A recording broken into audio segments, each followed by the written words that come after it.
प्रकार की उनकी ओर से टिप्पणी आएगी, इसकी अपेक्षा सारे देश को थी। क्योंकि महाराष्ट्र में जब उद्धव ठाकरे की सरकार थी तब वाजे वसूली पैटर्न था, 100 करोड़ रुपए की वसूली का पैटर्न था, और उस पैटर्न को तंग आकर के लोगों ने हमारी सरकार को महाराष्ट्र में चुन करके दिया। और वही हुआ बिहार में। हम गाय को गौ माता मानते हैं, गाय का खाने का चारा चुराने वाले चारा चोर, उन लोगों को लोगों ने पूरी तरह से हटा दिया। अब लोग विकास चाहते हैं, लोग ना वाजे पैटर्न चाहते हैं, ना लोग चारा चोर पैटर्न चाहते हैं। लोग चाहते हैं कि प्रांत का विकास हो।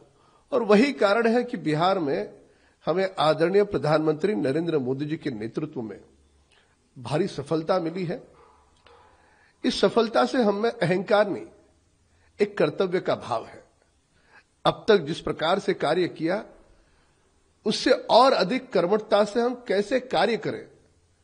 संविधान के पायदान पर जो अंतिम छोर पर व्यक्ति खड़ा है उसकी उत्थान की बात हम करते हैं, हम जंगल राज की बात नहीं करते।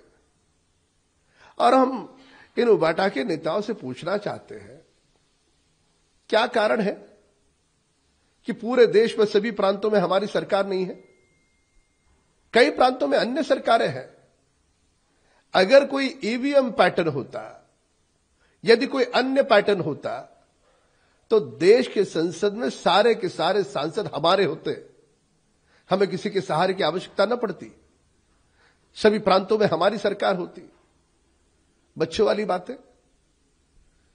जीते तो सब कुछ अच्छा, हारे तो बहाने।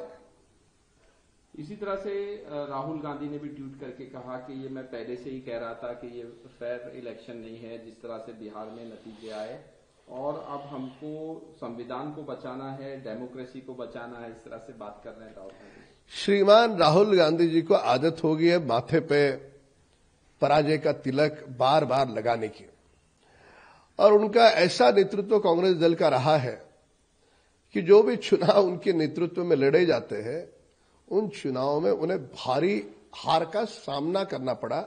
यह विगत कई सारे चुनाव में हमने देखा। अब राहुल गांधी के पास बोलने के लिए बचा क्या है? राहुल गांधी हो या अन्य विपक्ष के नेता हो, यदि बिहार चुनाव पे वे कटाक्ष करते हैं तो बिहारी जनता का वे अवमान कर रहे हैं, जिन्होंने कतार में खड़े रहकर के वोट दिया है। चुनाव आयोग ने आपको एक अच्छा लंबा समय दिया था। कोई आपत्ति हो, कोई आपके सुझाव हो, उसे स्वीकारने का समय दिया था। क्यों नहीं दिया आपने सुझाव? क्यों नहीं उस पर आपत्ति लिया आपने? कर्नाटक में जीत जाते हो, वहां पे मतदाता सूची अच्छी है, ईवीएम अच्छा है, पर बिहार में हार जाते हो, महाराष्ट्र में हार जाते हो। कभी तो आत्मचिंतन करने की बात करो।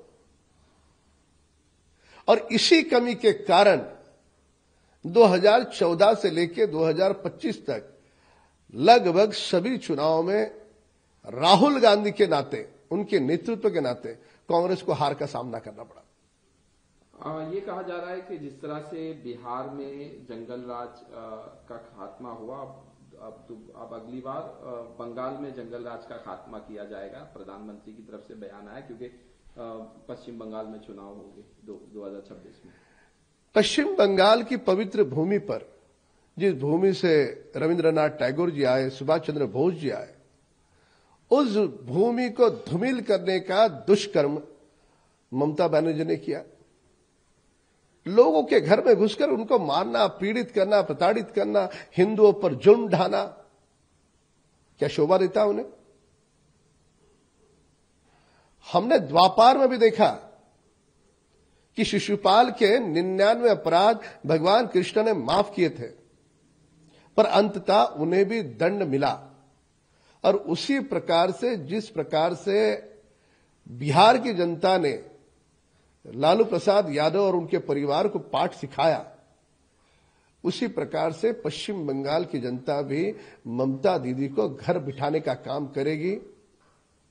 किस प्रकार से पथराव हो रहा था वहां पर, किस प्रकार से हिंदुओं को मारा जा रहा था। किसी एक धर्म के तुष्टीकरण के लिए उन्होंने समूचे बंगाल पर जुल्म ढाए। इतिहास के पन्नों पर यह काले अक्षरों से लिखा जाएगा और बहुत ही जल्द बंगाल की जनता को ममता बनर्जी से, उसके राज से, उसके जंगल राज से छुटकारा मिलेगा। ममता बनर्जी कह रही है कि सपने देखना अच्छी बात है, लेकिन ये मतलब सोचे नहीं कि आप टीएमसी को हरा सकते हैं या पश्चिम बंगाल में बीजेपी आएगी, इस तरह से। ममता बनर्जी का बयान कि सपने देखना अच्छी बात है पर उनको हरा नहीं सकते, इस बयान को अहंकार कहा जाता है। और त्रेता में भी रावण का अहंकार नहीं टिक पाया था, द्वापार में भी दुर्योधन का अहंकार नहीं टिक पाया। आप तो कलयुग की ममता हो। अहंकार के घर हमेशा ध्वस्त होते ममता जी, यहां पर जनता राजा होती है। आप में अहंकार आया होगा और आपकी बातों से, आपके चाल चलन व्यवहार से वो दिख रहा है। बस इसी अहंकार की समाप्ति का समय आया है। जहां तक मुंबई महानगर पालिका के चुनाव का सवाल है, महाराष्ट्र के आदरणीय मुख्यमंत्री देवेंद्र फडणवीस जी ये पहले स्पष्ट कर चुके हैं कि हम महायुति में चुनाव लड़ेंगे। तो स्वाभाविक रूप से जब महायुति सत्ता में आएगी तो सत्ता का महापौर महायुति का होगा। आज आदरणीय मुख्यमंत्री देवेंद्र फडणवीस जी मुख्यमंत्री है, महायुति के मुख्यमंत्री है। यह बात अलग है कि वो भाजपा दल से आते हैं, पर मुख्यमंत्री करके वो महायुति के मुख्यमंत्री कहलाते हैं।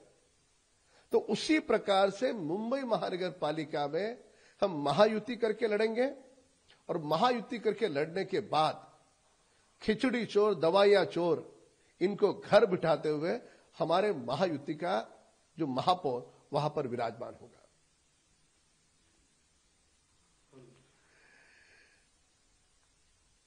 आदरणीय मुख्यमंत्री देवेंद्र फडणवीस साहेबांनी या अगोदरही स्पष्ट केलंय की मुंबई महानगरपालिकेची निवडणूक आम्ही महायुती म्हणून लढतो आहोत। आता महायुती म्हणून जर निवडणूक आम्ही लढणार आहोत तर स्वाभाविकपणे जे खिचडी चोर आहेत, कोविडच्या काळात ज्यांनी रेमडेसिवीर औषध आहे ते औषध चोर आहेत, रोडचा भ्रष्टाचार असेल, त्या भ्रष्टाचाराची हे जी सगळी चोर कंपनी आहे ना, सगळ्यांना घरी बसवून महायुती म्हणून लढत असताना ज्यावेळेस आमची सत्ता येईल तर सत्तेत बसणारा महापौर हा महायुतीचा असेल। आज आदरणीय देवेंद्र फडणवीसजी महायुतीचे मुख्यमंत्री आहेत, ही गोष्ट वेगळी। ते भाजपा पक्षातून आहेत पण मुख्यमंत्री मात्र महायुतीचे आहेत। त्यामुळे मुंबई महानगरपालिकेचा जो महापौर आहे हा महायुतीचा महापौर असेल। या खिचडी चोर, औषध चोर लोकांना घरी बसवून यांच्या नाकावर टिसून येऊन बसलेला असेल।